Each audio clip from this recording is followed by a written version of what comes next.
ফোনে আমরা এই মুহূর্তে যোগাযোগ করতে পেরেছি বিজেপি নেতা রাহুল সিনহার সঙ্গে। রাহুল, কি বলবেন? আপনারই দলের কর্মী খুন হয়ে গেলেন পোস্টপোল ভায়োলেন্সে। এবার সেই খুনের ঘটনা তদন্তে সিবিআই আদৌ কতটা সদিচ্ছা রয়েছে? কোর্ট কার্যত সেই প্রশ্ন তুলে দিয়েছে। কোর্ট বলছে 2 বছর আগে যে তথ্য প্রমাণ দিয়েছেন তার ভিত্তিতে আপনি 4 বছর সময় নিচ্ছেন অতিরিক্ত চার্জশিট জমা দেওয়ার জন্য, আর তারপর সেই কপি সার্ভ করার জন্য কি 1 মাস সময় চাইছেন? আপনারা কি মস্করা করছেন? এই মর্মে কোর্ট আজকে প্রশ্ন করেছে সিবিআই কে। না না, কোর্ট যতটা কড়া মনোভাব নিয়েছে এটা দেখে স্বাভাবিকভাবেই মানুষের মধ্যে কোর্টের প্রতি আরো আস্থা বিশ্বাস বাড়বে। ঘটনা হচ্ছে যে বিলম্ব তো সিবিআই এর পক্ষ থেকে হয়েছেই, এতে কোনো সন্দেহ নেই। তাতে কিছুটা যারা এই ঘটনায় ক্ষতিগ্রস্ত তাদের মনোবলে আঘাত হয়েছে এবং সাধারণ মানুষের মধ্যেও বারবার এই প্রশ্ন উঠেছে।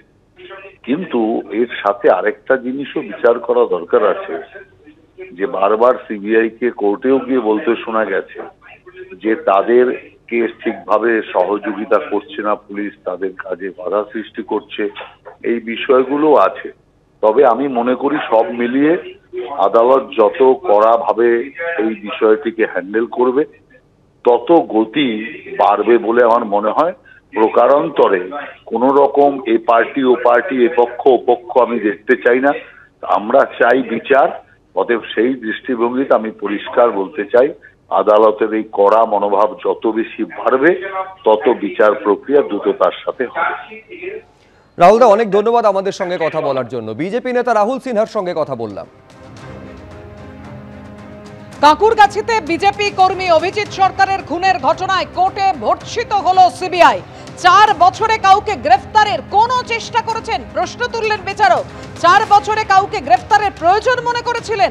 বিজেপি কর্মী অভিজিৎ সরকার হত্যা মামলায় প্রশ্ন আদালতের। তদন্তে সহযোগিতা করেছিল, ফলে প্রয়োজন মনে হয়নি।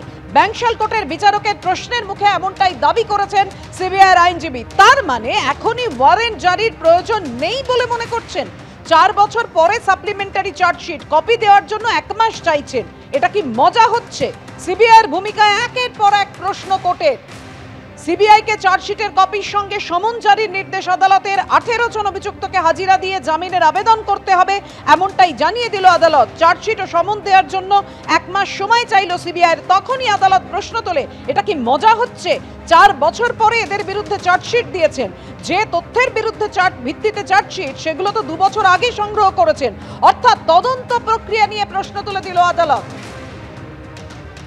অভিজিৎ সরকারের দাদা বিশ্বজিৎ সরকার এই মুহূর্তে আমাদের সঙ্গে টেলিফোনে রয়েছেন। বিশ্বজিৎ বাবু, আজকে আদালতে ভর্ৎসিত হতে হলো সিবিআই কে। একেবারে তদন্তের প্রকৃতি, তদন্তের ধরন নিয়ে প্রশ্ন তুলে দিলেন মাননীয় বিচারক। দেখুন, এই প্রশ্নটা তো আমাদেরও এতদিন ছিল, তবে এদের এই ভূমিকা নিয়ে আমরাও আগামী দিন অর্ডারটা দেখে হাইকোর্টে যাই কিনা সেটাও আমরা চিন্তা করছি। অর্ডারটা দেখে আমাদের উকিলবাবুদের সঙ্গে আলোচনা করে আমরা পরবর্তী পদক্ষেপ ঠিক করব। ধন্যবাদ বিশ্বজিৎ বাবু।